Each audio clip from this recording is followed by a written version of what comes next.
का खेती है उस वक्त जिस वक्त किसान नील की खेती करते थे।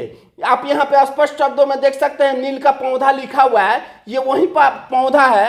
आप यहाँ पे देख सकते हैं बेतिया राज का पुराना तोप, संपन्नता का प्रतीक। ये वो रोम में कस्तूरबा गांधी से जुड़े कुछ यादें हैं जो कि आप यहाँ पर देख सकते हैं। ये वही जात है जो कि पुराने जमाने में कभी महिलाएं आटा पीसने का कार्य करती थी। कस्तूरबा गांधी भी इसी आटे चक्की का इस्तेमाल करने भी कागजाती कार्य थे इसी टेबल के माध्यम से किया जाता था।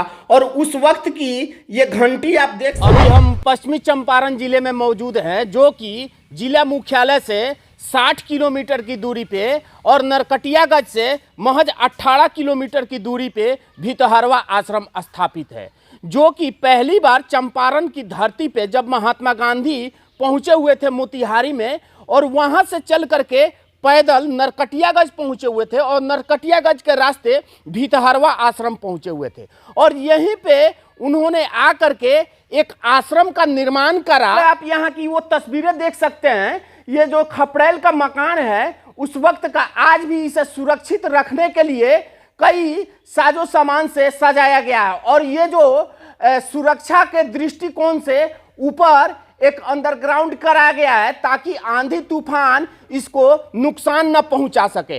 ये खपड़ैल का मकान आज भी अवस्थित है, जो कि उस वक्त यहाँ पे फूस का मकान हुआ करता था। और अंग्रेजों के बात अगर माने तो उस वक्त कोठी को जला दिया जाता था, तो वो उस जलाने के क्रम में उसे सुरक्षित रखने के लिए यहाँ पे पक्के का निर्माण कराया गया और उस ऊपर खपड़ैल का मकान का निर्माण कराया गया।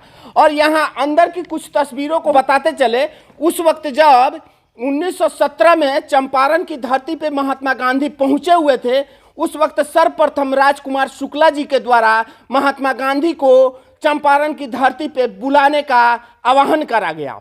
उससे पहले की अगर हम बात बता दें, नील की खेती के लिए तीनकठिया कानून लागू करा गया अंग्रेजों के तहत, जिससे किसान त्राही त्राही होते हुए नजर आ रहे थे। और उस वक्त बापू जब चंपारण की धरती पे पहुंचे तो राजकुमार शुक्ला जी के साथ उस कानून के खिलाफ वो लड़ाइयाँ लड़ी। आप यहाँ पे देख सकते हैं ये वही नील का खेती है उस वक्त जिस वक्त किसान नील की खेती करते थे।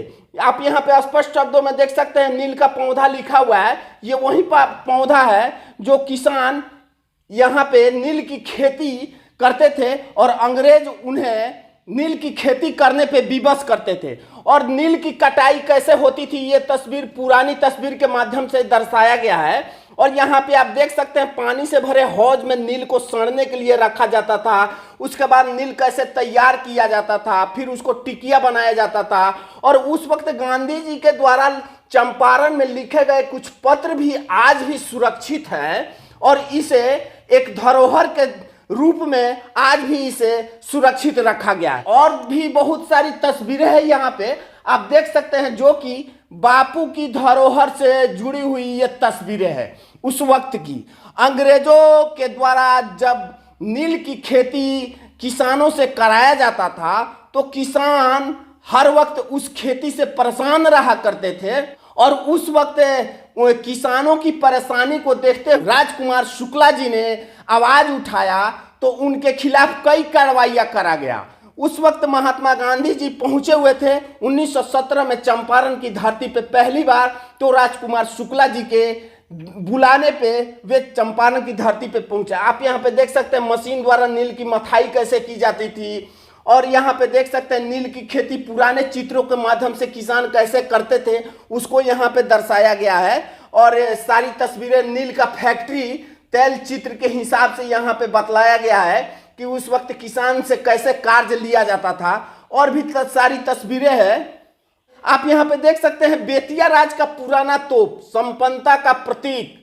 ये वो तोप है जिस वक्त बेतिया राज में कभी राजघराना हुआ करता था बेतिया राज, उस वक्त की ये तोपें नजर आ रही है। आप यहाँ पे देख सकते हैं भितहरवा आश्रम की सबसे पुरानी तस्वीर। ये वही तस्वीर है इस आश्रम का जिस वक्त वो कुटिया बनाया गया था, आश्रम बनाया गया था बापू और कस्तूरबा गांधी के द्वारा।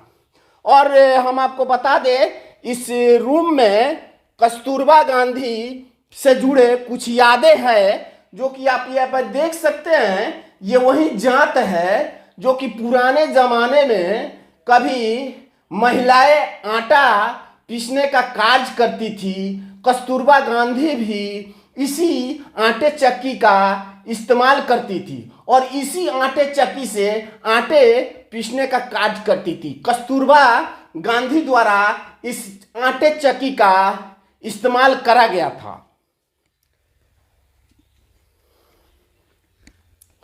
और भी कुछ तस्वीरें हैं बापू से जुड़े हुए जो कि आप देख सकते हैं। उस वक्त जब बापू इस आश्रम में ठहरे हुए थे तो इसी टेबल का उन्होंने उपयोग करा था और इसी टेबल के माध्यम से सारे कार्य किए जाते थे। कुछ कागजातों से लेकर के जितने भी कागजाती कार्य थे इसी टेबल के माध्यम से किया जाता था।